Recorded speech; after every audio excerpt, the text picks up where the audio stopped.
చింతామణి ఈ పూట పూర్తిగా ముస్తాబు అయిన ఏమిటో కదా. ఒకటి ఎవడి కొత్త పేరు తెలుసా? వచ్చిన ఎంత మొక్కుబడిన ముత్యాలు. అవునవును, ఎవరి మాటలు వారికి ఇంపుగాను ఈ పూటనెవరు తప్పక పైకి మెచ్చుతున్నారని నమ్మకమ్మగా చెప్పి వెళ్ళిపోయినందున మా ఎన్నోరు కట్టవచ్చుంది కదా అని మహా సంతోషంతో ముస్తాబెట్టుతూ పరండి. ఏ చెండాలని నేను నమ్మని వాడు నిర్మూలమైపోడు. ఏదో హాస్యములకు అన్న మాటకు అంత అలకందరకు పోని పొరపాటే కానీ ఆ సుబ్బి చెట్టు ఎందుకు వచ్చినాడు? సరే ఇకనేమి మనసులో ఏదో మనడం అయితే ఆ సంగతి నీకో చెప్పినాడు. నేనే చూశాను.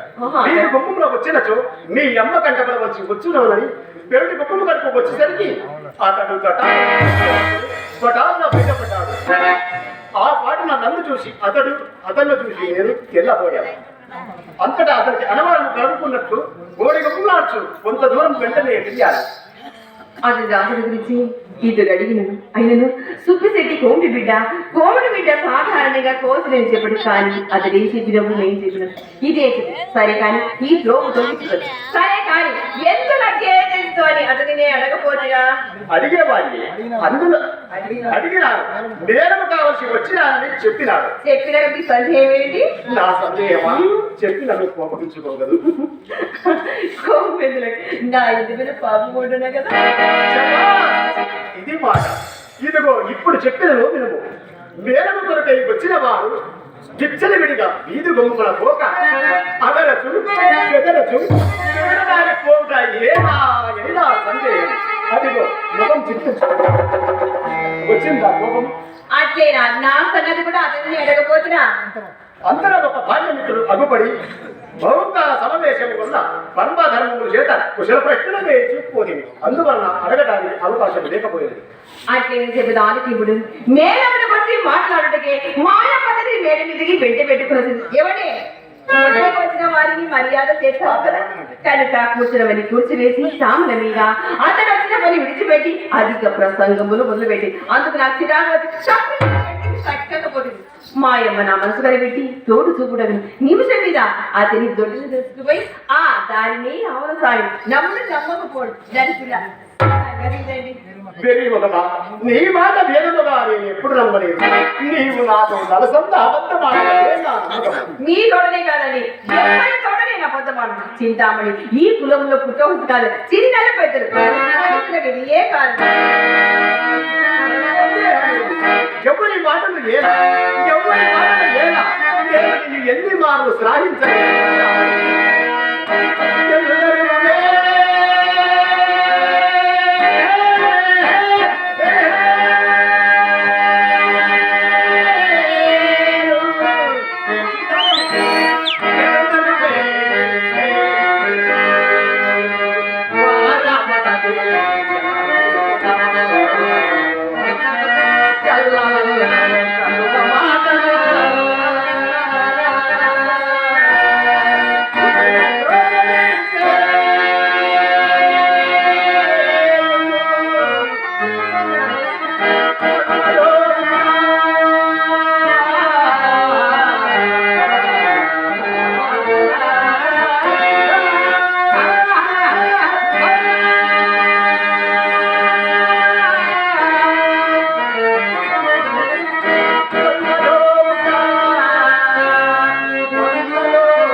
కట్ చేయాలి